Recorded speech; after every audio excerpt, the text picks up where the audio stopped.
Hey everyone, today I want to talk about the 90s. I'm not going to talk about Pogs or Nickelodeon cartoons, but I do want to talk about a book that was instrumental in changing the national conversation on LGBT issues. A book whose tactics are still used today by those who defend LGBT ideology, and what we can learn from it.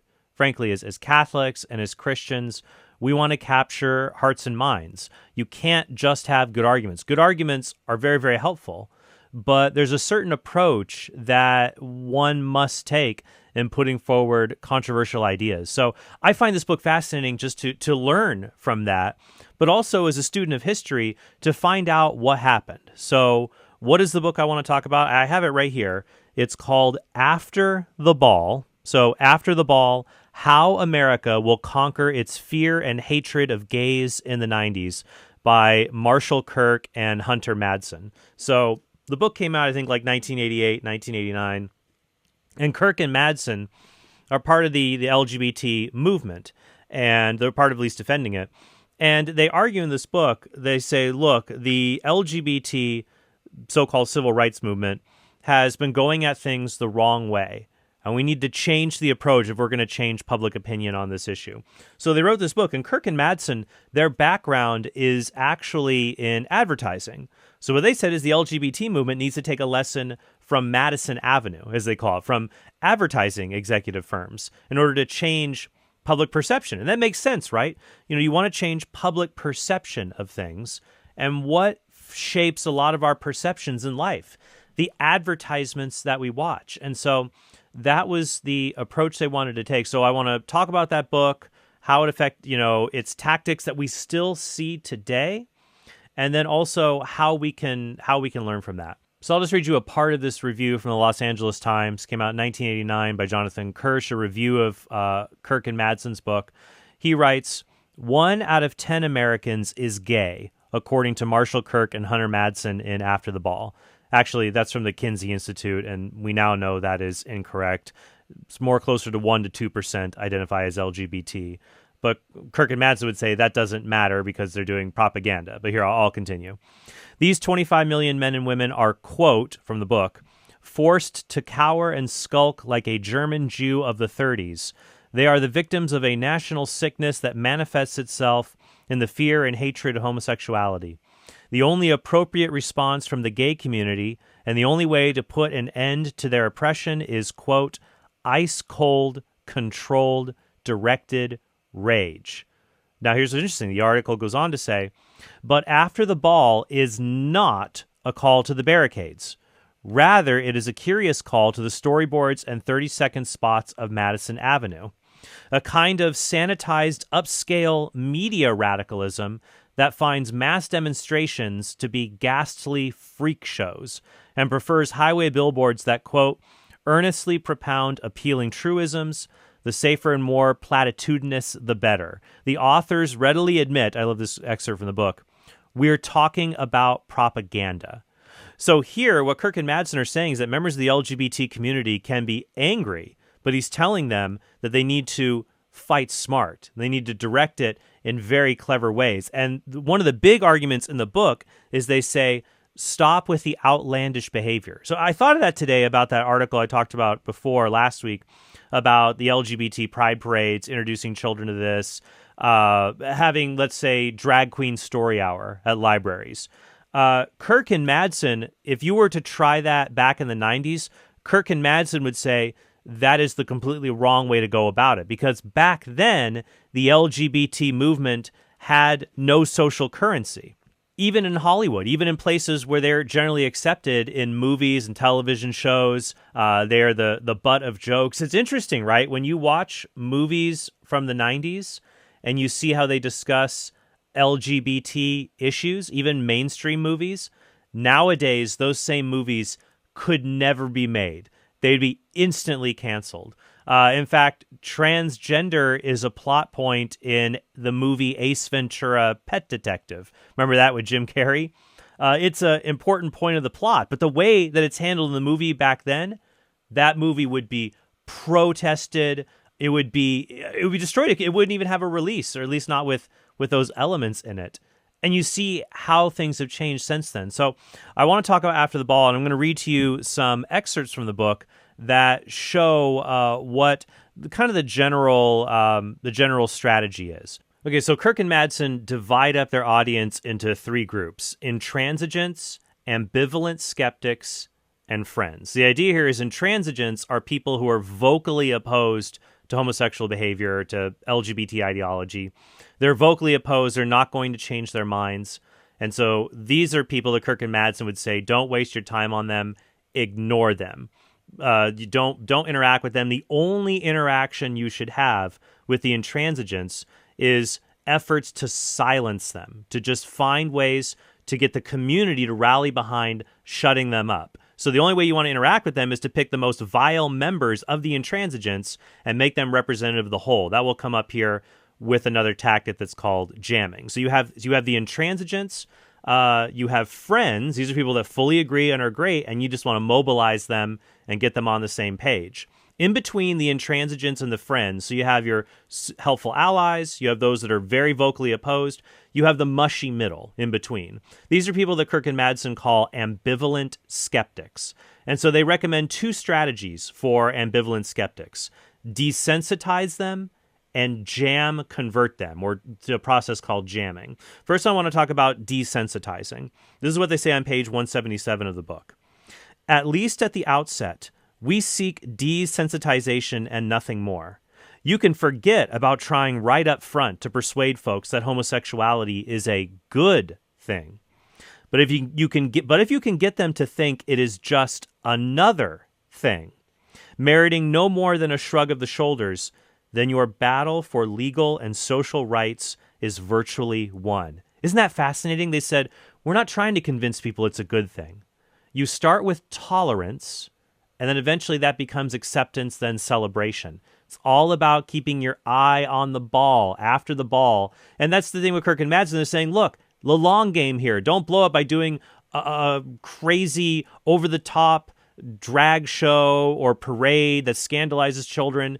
Keep on the long game here. And you can do all that stuff once society is firmly behind you. But until that point, you've got to be very smart. And so they say they apply something they call the keep talking principle to desensitize people. The free and frequent discussion of gay rights by a variety of persons in a variety of places gives the impression that homosexuality is commonplace. That impression is essential because, as noted in the previous chapter, the acceptability of any new behavior ultimately hinges on the proportion of one's fellows accepting or doing it. And notice this part. And when we say talk about homosexuality, we mean just that. In the early stages of the campaign, the public should not be shocked and repelled by premature exposure to homosexual behavior itself. They italicize the word sexual. Instead, the imagery of sex per se should be downplayed, and the issue of gay rights reduced as far as possible to an abstract social question.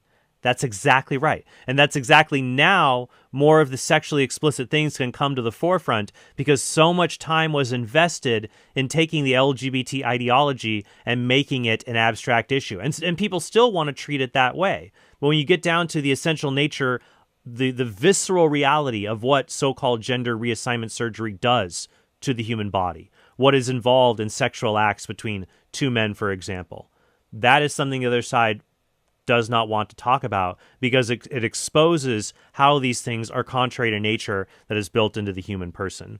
So that's desensitized. Let me talk a little bit about jamming then for someone who might be in favor but is not willing to take the next step. This is what they recommend. What they say is the objective is to make homo-hating beliefs and actions look so nasty that average Americans will want to disassociate themselves from them. This, of course, is a variant on the process of jamming. We intend by this tactic to make the very expression of homo-hatred so discreditable that even the intransigents, the vocally opposed, will be silenced in public like racists and anti-Semites are today.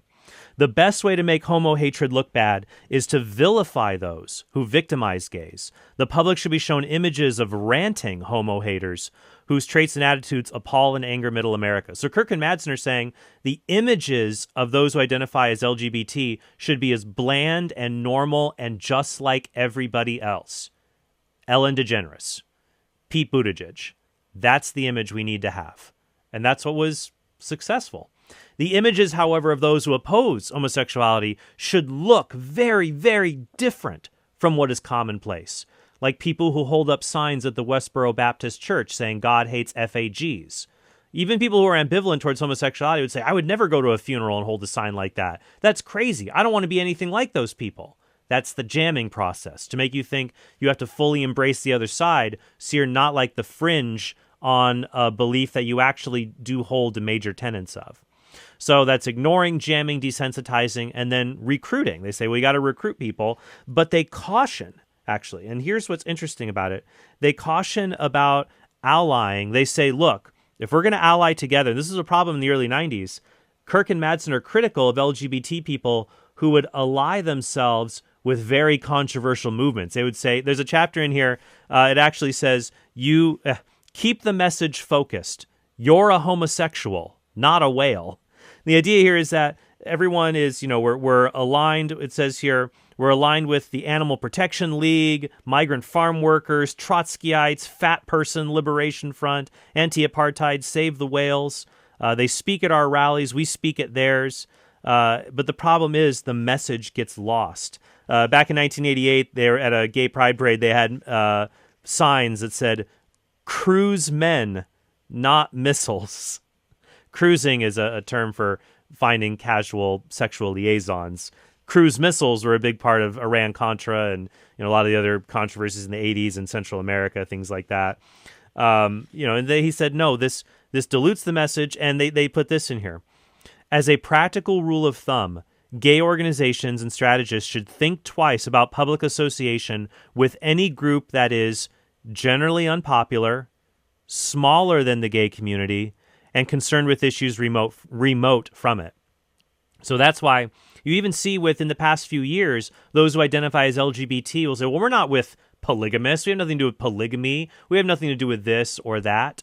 They will wait until that other group is equal to or more accepted than them, and then they will be willing to partner with it. Finally, they're very clear on page 183 to 184. Always portray yourself like the victim. Always portray yourself like the victim to get sympathy and credibility with the general public. So it says, in practical terms, this means that cocky, mustachioed leathermen, drag queens, and bull dykes would not appear in gay commercials and other public presentations. Conventional young people, middle-aged women, older folks of all races, not to mention parents and straight friends of gays. One could also argue lesbians should be featured more prominently than gay men in the early stages. Also, women are generally seen as less threatening than men. It cannot go without saying, groups on the farthest margins of acceptability, such as NAMBLA, that's the North American Man-Boy Love Association, promoting pedophilia, must play no part at all in such a campaign. Suspected child molesters will never look like victims. Now, here is the really interesting takeaway from the arguments. You remember all the arguments in the 90s and the 2000s? Listen to this. The public should be persuaded that gays are victims of circumstance, that they no more chose their sexual orientations than they did, say, their height, skin color, talents, or limitations. We argue that, for all practical purposes, gays should be considered to have been born gay, in italics, as if this was like a new idea. Even though sexual orientation for most humans seems to be the product of a complex interaction between innate predispositions and environmental factors during childhood and early adolescence. To suggest that homosexuality might be chosen is to open the can of worms labeled moral choice and sin. Isn't that fascinating? They recognize this way back in the late 80s to say, no, you got to say they're born this way, because otherwise there's choice that's involved. People will not be sympathetic, even though they knew it was not as simple as that. They lied. They lied because it was effective for their movement. Just like the pro-choice movement lied about the number of back alley abortions because it was effective for their movement. people. We're fighting evil here, and evil. It's kind of like when I read comic books and watch comic book movies. It always seems hard for the hero to fight the villain because the villain doesn't play by any rules. So the villain can do all these awful things to get their end, and the hero has a code of honor. There's things he won't do. Batman won't kill. Heroes don't kill people. The anti-hero is a different story, but true heroes, they don't do that. They don't sacrifice innocent people. And so like when I think in comic books, it's like it's hard. The other side, they don't play by any rules. But also because of their lack of virtue and their disordered behavior, that will eventually catch up to them. And the truth can be seen if we're diligent. And that's why we have to be cognizant and knowledgeable about this. Matthew 10:16, one of my favorite Bible verses. Be as gentle as doves and as wise as serpents. So we have to know the tactics of those who disagree with us. We have to be able to neutralize those tactics and destroy the arguments and propaganda they are promoting without harming the person who is making them. Because our enemy is not Kirk and Madsen. Our enemy is not the leader of the human rights campaigns today. Our enemy is the devil. And there are a bunch of innocent people that he has caught up in his sinful dragnet that we have to, through the grace of God and by being living out our baptismal promises to be priest, prophet, and king, to help spread the gospel, to liberate people from that entrapment. That is what we are called to do. We cannot treat us versus them. It's all of us together trying to help others who've been caught up in the clutches of the evil one. That's what we always have to keep at the front line. So we cannot use derogatory language. We cannot treat people who disagree with us as if they are less than human. We must instead rely on God's grace and live out virtuous lives and present the truth in a persuasive and a compassionate way. So I hope that was helpful for you all. By the way, you might be wondering, where can I get a copy of After the Ball? It's out of print. I don't know anybody who has it. Maybe you can find, there's copies going for like a few $100 online. I'm so grateful I have this one. I actually have a section of my bookshelf with out-of-print books. They're super expensive that I'm glad I have. Maybe I'll give you a tour of those in a future episode. But hey, thank you guys so much, and I hope you have a very blessed day. Hey, thanks for watching this video. If you want to help us produce more great content like this, be sure to click subscribe and go to TrentHornPodcast.com to become a premium subscriber. You'll help us create more videos like this and get access to bonus content and sneak peeks of our upcoming projects.